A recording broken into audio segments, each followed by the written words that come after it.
Chapter 2. An Unexpected Party.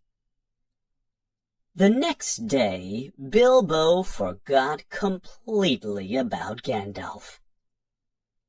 Just before tea time, there was a very loud ring on his front doorbell, and then he remembered. Gandalf! He quickly prepared some tea and cake and ran to the door. "I am so sorry to keep you waiting," is what he was going to say. But when he opened the door, he saw that it was not Gandalf at all. It was a dwarf with a long blue beard and very bright eyes. On his head was a dark green hood. As soon as Bilbo opened the door, the dwarf came inside as if he had been invited. "Dwalin at your service," he said, leaning forward in a low bow. He took off his hood and hung it on the wall in the corridor. "Bilbo Baggins at your service," said the Hobbit. He was too surprised to ask any questions. They looked at each other for a moment. Soon the silence became uncomfortable, and Bilbo said, "I am just about to have some tea. Would you like to have some with me?" Bilbo sat down at the table with Dwalin. He was not sure what to say to the dwarf. What would you do if an uninvited dwarf came into your home without an explanation? Suddenly, there was another ring at the door, a much louder ring than the first ring. "Excuse me," said the Hobbit, and he went to answer the door.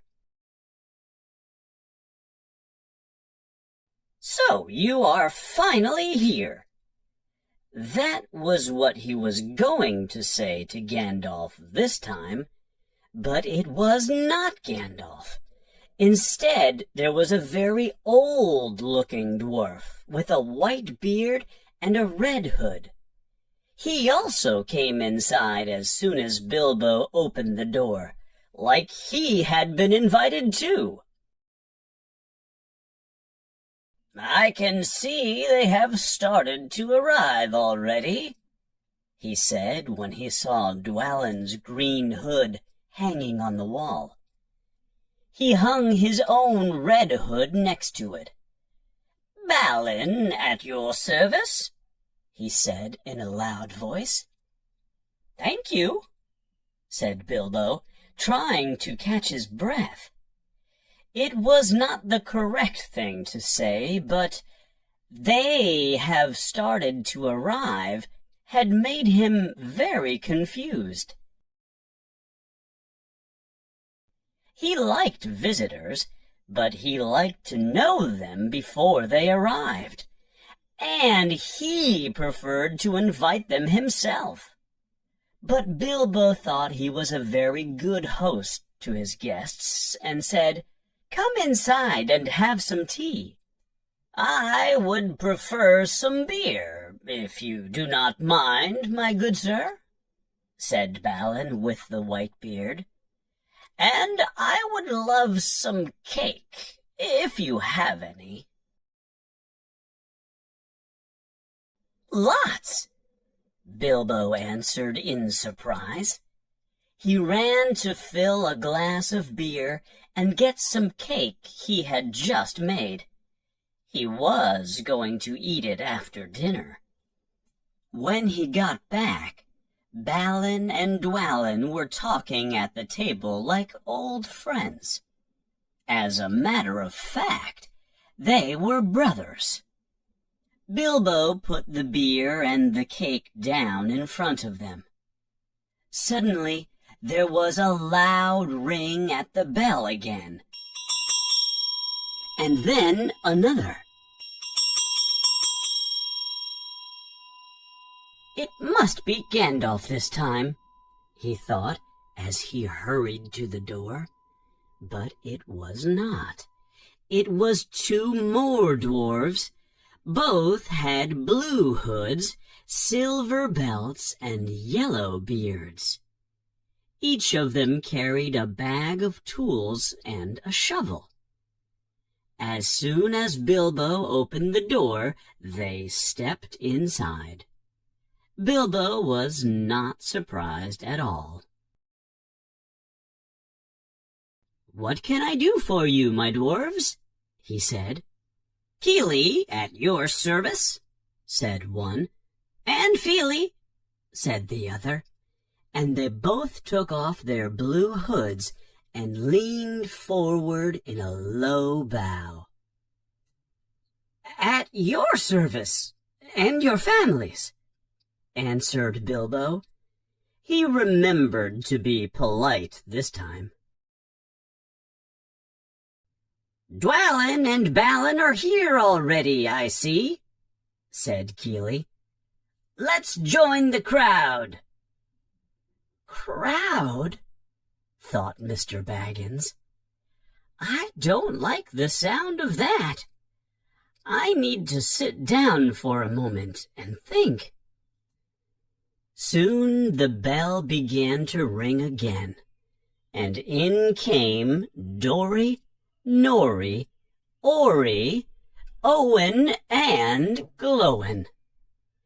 Bilbo showed them to the dining room where all the other dwarves were sitting and talking and eating his food and drinking his tea and beer.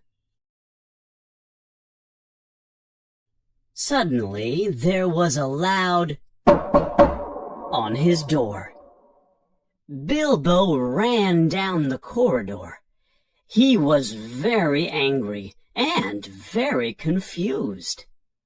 This was the strangest day he could remember. He opened the door, and they all fell into the corridor in a large pile. More dwarves, 4 more dwarves, and there was Gandalf behind all of them. He was holding his staff and laughing. He had made a large hole on the beautiful door with his staff. He had also knocked out the secret symbol that he had put there the morning before. "Let me introduce Biffer, Boffer, Bomber, and especially Thorin. Now we are all here," said Gandalf. Everyone asked for something different to eat and drink, and Bilbo realized that he would not have any food for his breakfast tomorrow. At this moment, Bilbo was feeling very confused. It seemed like the adventure Gandalf had spoken about was already in his house. Bilbo was becoming annoyed. The dwarves ate and drank and talked at the table, while Thorin, a very important-looking dwarf, spoke to Gandalf. Thorin was smoking a pipe and blowing enormous smoke rings wherever he wanted them to go. Bilbo sat and watched him. He loved smoke rings. And then he felt embarrassed because he had been so proud of the smoke rings he had blown in his garden yesterday morning. "Now it's time for some music," said Thorin. "Bring out the instruments." The youngest dwarves, Feely and Keely, ran to get their instruments. They came back with vials as big as themselves, and with Thorin's harp. It was a beautiful golden harp, and when Thorin played it, the music began. The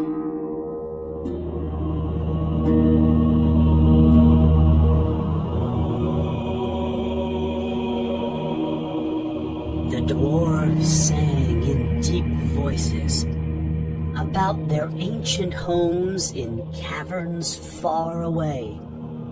They sang of a great kingdom under the lonely mountain far to the east.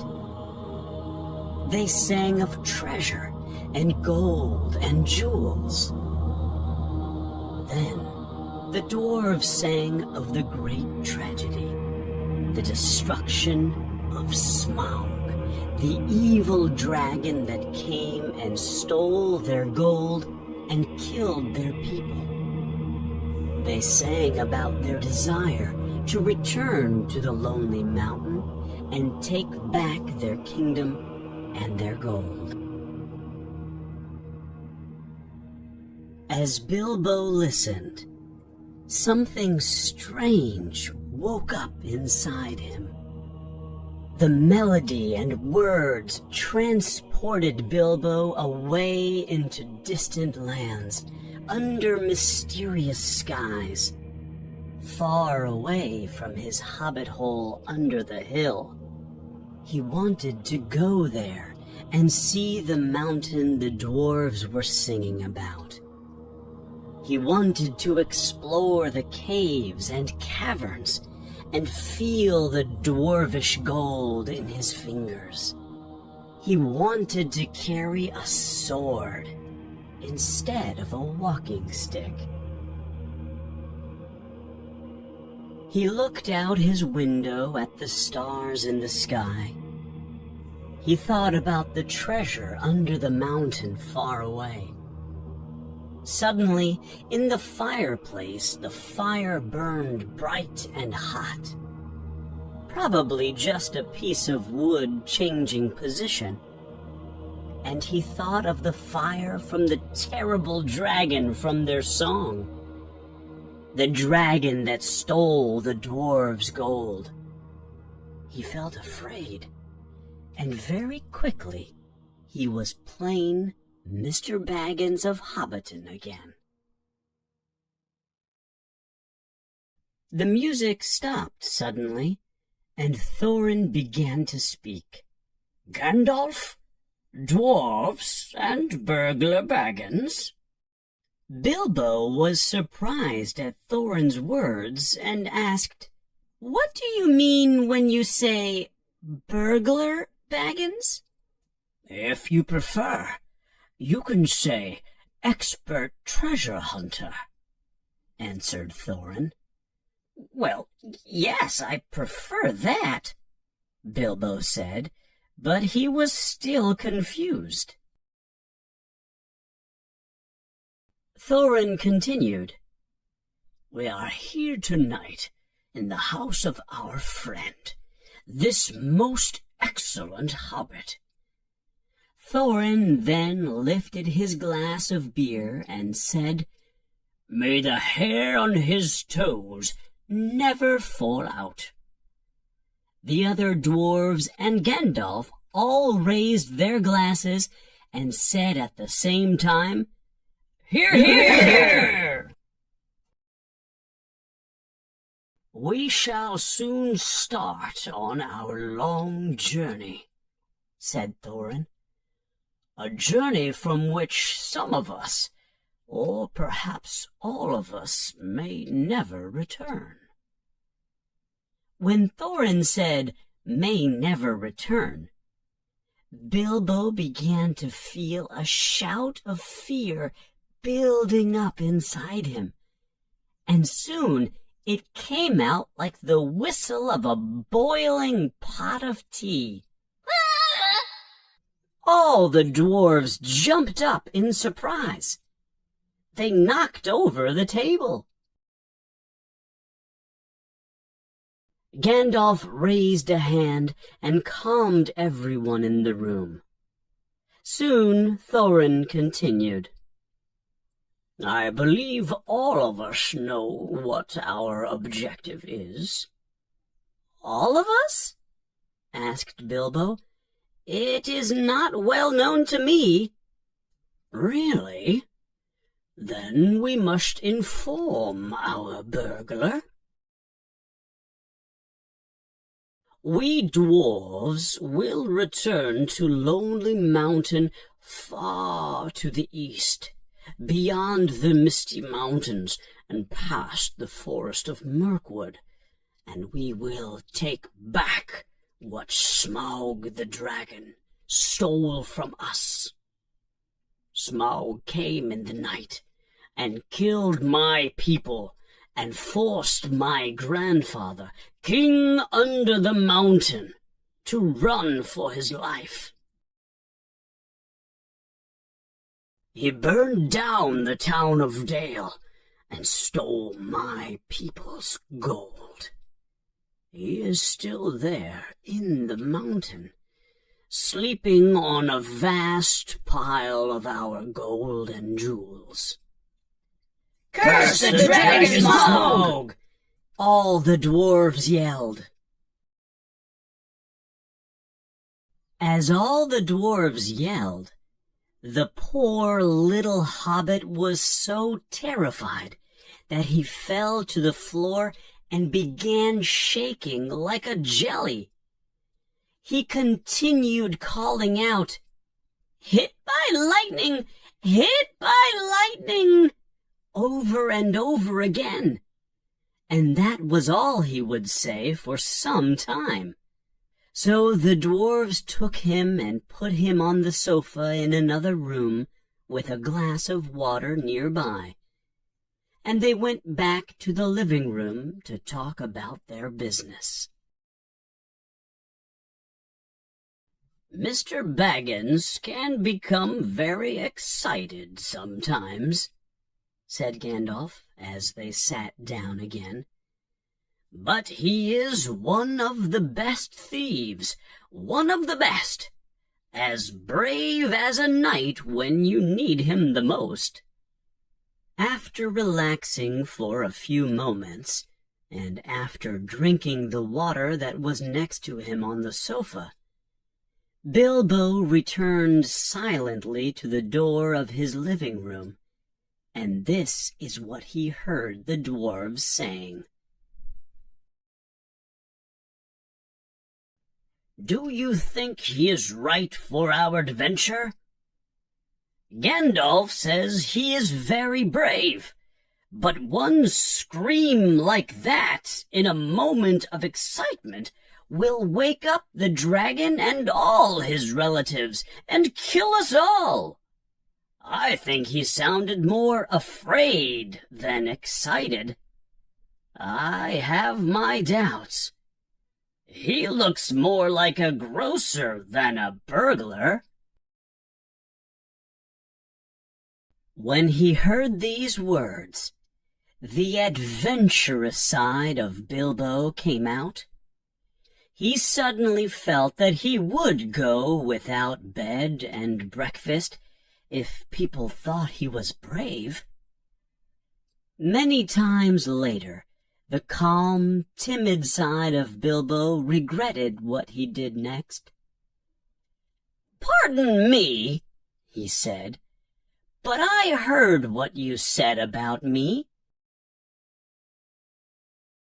I do not understand very well what you all are talking about, or why you are calling me burglar. But I think I am correct to believe that you think I will not be good for your adventure. Well, I will prove to you that I will be good for you. Tell me what you want me to do, and I will try it, even if I have to walk from my peaceful hobbit home to the east of East and fight the terrible fire dragons of Morgoth." Gandalf interrupted Bilbo and said to Thorin and the dwarves, "Do you see? Brave and fierce like a knight. There are 13 of you dwarves, and 13 is a very unlucky number. Mr. Baggins will be the 14th member of your party. 14 is a much luckier number. A very splendid lucky number you have chosen for us, Gandalf, Thorin said ironically. I will not argue any more, said Gandalf. I chose Mr. Baggins, and that should be enough for all of you. If I say he is a burglar, then he is a burglar. Or he will be when he needs to be. There is more in him than you can see, and a lot more than he knows himself. You may, possibly, all live to thank me for my decision. Now, Bilbo, my good hobbit, get the lamp so we have some light. In the light of the lamp, Gandalf placed a map with many words and markings on it.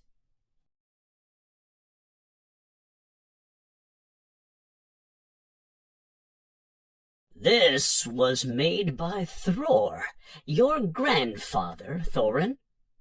It is a plan of the mountain. You can see here there is a marking that shows a secret entrance. I'm sure Smaug has discovered this entrance. He has lived there for so many years, said Thorin in a disappointed voice. The passage is much too small for Smaug, even when he was a young worm.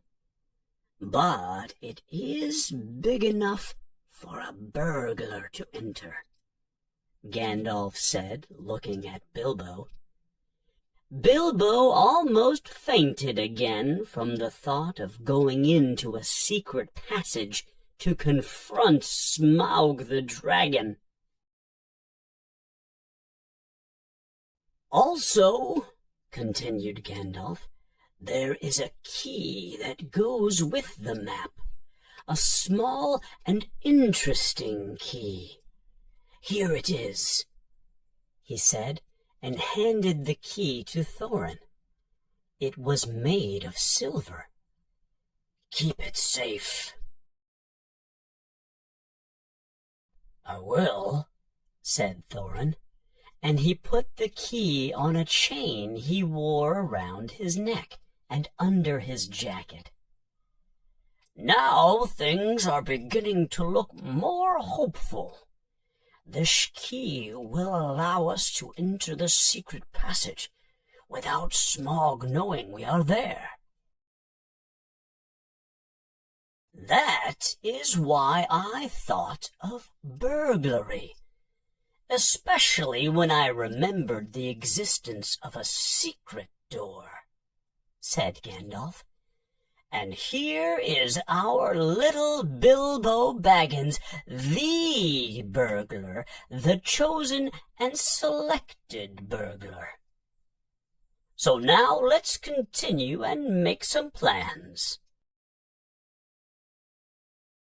But I must know, Gandalf, how you got the map, said Thorin to the wizard.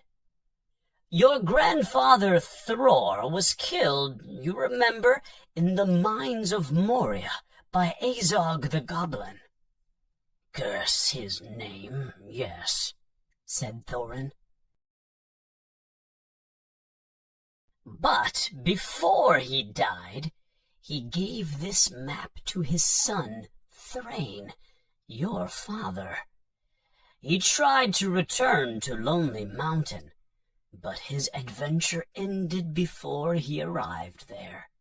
I found him a prisoner in the dungeons of the Necromancer. Your father gave the map and the key to me there. we must consider the power and danger of the necromancer," said Thorin. "Do not be absurd, Thorin. He is an enemy who is more powerful than all the dwarves together. The one thing your father wanted was for you to read the map and use the key. Do not worry about the necromancer right now. The dragon and the mountain are tasks that are big enough for you." "Hear, hear," said Bilbo, and he accidentally said it out loud. "Hear what?" all the dwarves said, looking towards Bilbo. He was so embarrassed that he answered, "Hear what I have to say." "What do you have to say?" they asked. "Well, I think you should go east and have a look around. After all, there is a secret door, and dragons must sleep sometimes, I imagine. If you sit next to the door long enough, I am sure you will think of something. And, well, I think we have talked long enough for one night, if you understand what I mean. What about bed and an early start? I will give you a good breakfast before you go." "Before we go, I suppose you mean," said Thorin. "Aren't you the burglar? And isn't sitting next to the secret door your job? Not to mention getting inside the door. But I agree about bed and breakfast. I like 6 eggs with my ham when starting on a journey." After all the others had ordered their breakfasts, without even saying please, which annoyed Bilbo very much, they all got up. The Hobbit had to find room for all of them. He filled all his rooms and made beds on chairs and sofas. Finally, he went to his own little bed, feeling very tired and not very happy. One thing he decided before falling asleep was that he was not going to wake up to make all their breakfasts.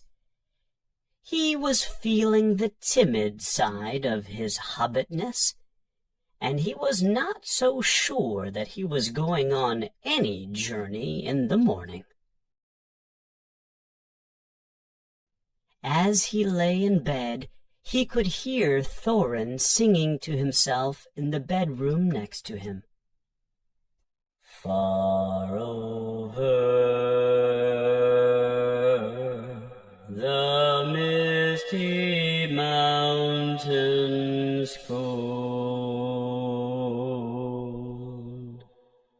to dungeons deep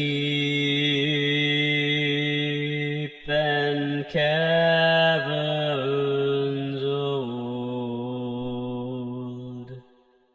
we must away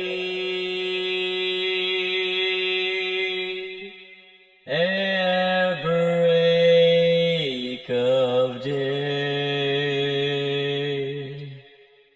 to find our long forgotten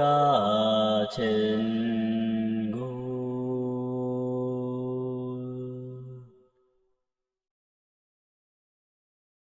Bilbo went to sleep with that song in his ears, and it gave him very uncomfortable dreams. It was long after the break of day when he finally woke up.